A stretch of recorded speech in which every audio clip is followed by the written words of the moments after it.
This is part 2 of the great Seafoam experiment.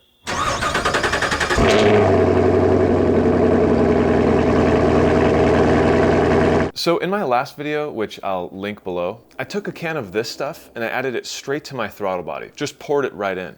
I was hoping for a large plume of smoke after the 20-minute hot soak, but it didn't really happen. I did get a lot of smoke while I was pouring it in and revving it and all that, but not the typical white smoke you see all over YouTube. I still do think that it worked wonders though. My truck seems to be running better just from that one application. But I did mention at the end of the video that I still have 3 bottles of Seafoam left. So today, what I'm gonna do is take a bottle of Seafoam and pour it into my crankcase. So if any of you guys are wondering what the crankcase is, it's simply the area that the oil is held. So I'm just gonna go ahead and take off my oil filler cap and pour in about 5 ounces. The directions on the back of this Seafoam bottle say that 1 ounce treats 1 quart of oil. So for my truck, this 1995 GMC Suburban, I use 5 quarts of oil, which means I'll use 5 ounces of Seafoam. The first order of business, though, is going to be to check the oil and check the color and consistency.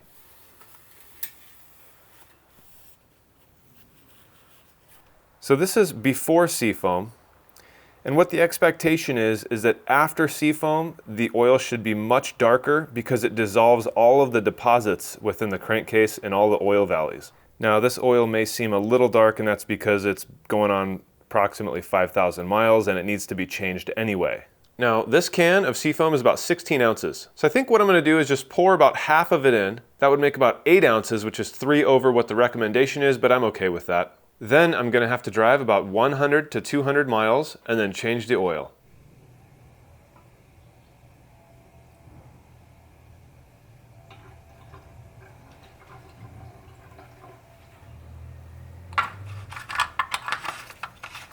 Okay, so as far as adding Seafoam to the crankcase, that's done. All I have to do now is drive for a little while, probably 100 to 200 miles, and then change my oil. And I'm definitely ready for that because I went to Costco and picked up a whole bunch of Mobil 1 fully synthetic 10W30.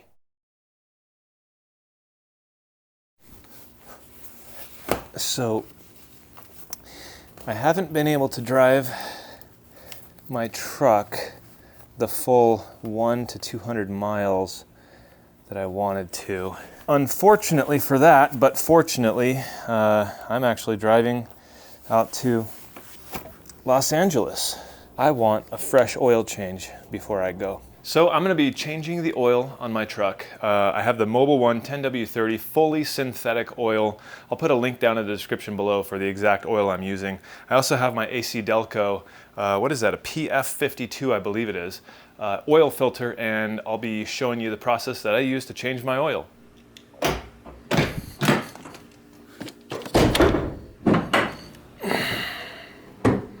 All right, some of you guys were commenting, talking about the light that I'm using here. This is just a standard shop light with 2 daylight colored bulbs in there. I know you probably can't see it because it's blown out on video, but just 2 daylight colored bulbs, and I got it from like Lowe's or Home Depot or something. I mean, it was like 30 bucks, I think. There's the actual bulbs that I'm using. But I think it does a really good job lighting up my workspace. It's good for video and good for me to just be able to see what I'm doing. All right, so first order of business here is to pull my dipstick and to check the oil color. And it's looking dark, which is good. That means that the Seafoam is actually doing some work in there, even after only the couple of miles that I've actually put on this thing since I put the Seafoam in it. I think that is much darker than the oil I had before I put it in. And like I said, I've probably driven 30, 40 miles or something like that. So that's actually really good. That's what you want. You want your oil to, after you put the Seafoam in, to get really dark, because that means that the Seafoam is getting in that crankcase and doing a lot of work and cleaning all of the deposits out of there. That way you're gonna drain your old oil, removing all that deposit stuff, and refill it with new clean oil. And the good part is I still have a whole half a can of Seafoam, so I'll do this next time on the next oil change towards the end, and it'll be like a double effect. Also, don't forget that I have put in 2 full bottles of Seafoam into my gas tank. So on this trip to LA, the whole time I'm driving, that Seafoam is gonna be cleaning everything out from anywhere that the fuel touches, basically. Okay, so first order of business here is taking off the oil cap. That way there's an adequate airflow when you take the drain plug off the pan, and it allows the oil to flow a lot easier. This is my current oil catch pan, and I admit I have to get a new one, but it's all I got right now, so it'll have to work. Guys, I've been loving this Harbor Freight tool cart. It is awesome. I'll put a link down in the description below for this thing. Kind of have my stuff organized. This isn't really the final version, but this is just kind of what I got going on right now. All right, let's see. I gotta take off my hat. If only this truck was a little bit taller. Hey, I could get a lift kit. Yeah. I figured it out. It's a 14 millimeter. And also, sorry for the change in audio quality. I had to take my lav off because it was scraping on the bottom of the truck here, and I don't want to break that thing. Keeping positive pressure on the nut. Unscrew it and then let it fly. This is my oil filter, but I have two magnets. I'll put a link down in the description below for these magnets. They're super strong, they're tiny, and they're not that expensive. What those magnets do is help to catch any metal flakes or anything like that that may escape the filter. All right, so this is my oil filter. This is the AC Delco PF52. The one I just took out was a Wicks, which we'll look at in a second, but there is a PF52E version, and apparently from everything I'm reading, the E version is not good. So I've been sticking with this PF52. This is apparently the classic version, and hopefully it's been doing my motor well. There it is. So one thing I always do with my oil filters, and which everyone should do, is take a dab of clean oil and rub it around the gasket. A couple drips will do you fine. All right, get in there. There we go. So everything's buttoned up underneath. I tightened the oil filter and tightened down the drain plug. All I need to do now is add the oil. Okay, come on, oil. There's the oil. I get these cartons of oil at Costco.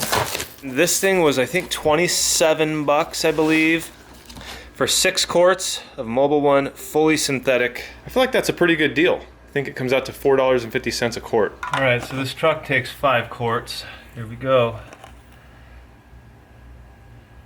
Drink that up. So here is the Wicks Oil Filter 51036XP. And apparently these are really, really good. I've seen some teardowns.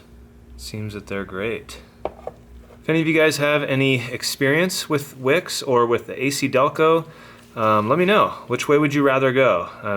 Should I always stick with Wicks? Should I never use Wicks? And same with AC Delco. Let me know in the comment section below. All right, guys, that's it for the oil change. Just need to check my levels here. Looks like we're right in that operating range. That was the Seafoam and the crankcase. Just changed the oil, buttoned it all up. It's all good to go. Just got to start up the truck and then get this thing going. Hey, if you guys have never seen my videos before, I'm Jimmy, and this is One Road. This is my 1995 GMC Suburban that I'll be working on a lot.